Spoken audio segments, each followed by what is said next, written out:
It's day 18, 21st of March 2022, and it's the update on the trial of those charged in connection with the murder of 14-year-old Dea-John Reid, which happened on the 31st of May in King's Standing last year.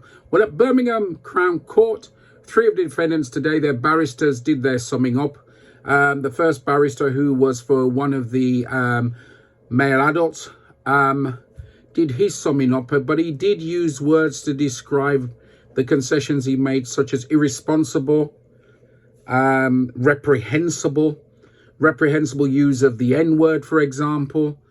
A term used, bang it out, was not the most favourable term to use.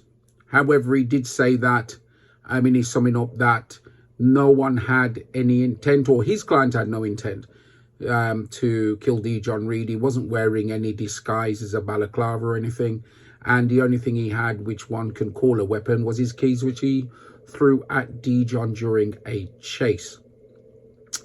The other defendant, one of the minors, who is 14 years old at the time, his barrister summed up by saying that Dea-John and his friends were up to no good in King's Standing, and clearly the altercation and attempted robbery is what sparked the whole incident that took place. But he did point out that at the time when Dea-John was stabbed, his client was 80 meters away. So although he took part in an initial chase, his defense is that his client actually stopped and eventually turned away. However, it must be noted that his client was wearing a disguise.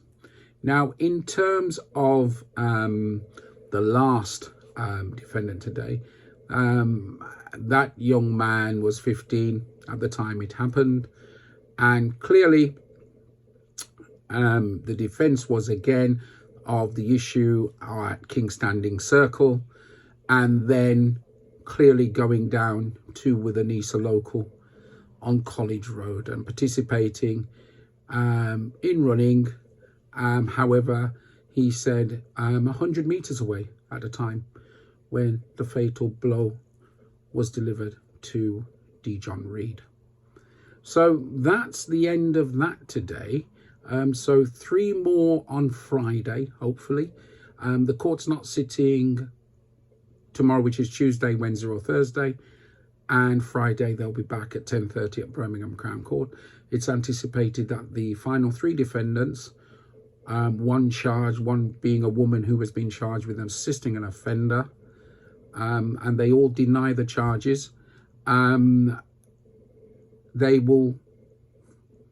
barristers will finish their summing up, and then next Monday, 28th of March, it is anticipated that the Judge's Honour Judge Johnson will be giving his closing remarks to the jury, and it's anticipated that the jury will be going out hopefully next Monday, Tuesday, potentially at the latest, unless there's any further delays, because remember, we do have this issue of COVID going on, and the courts are having to monitor that as we move forward. So there we go. So a break for a couple of days, but more on Friday.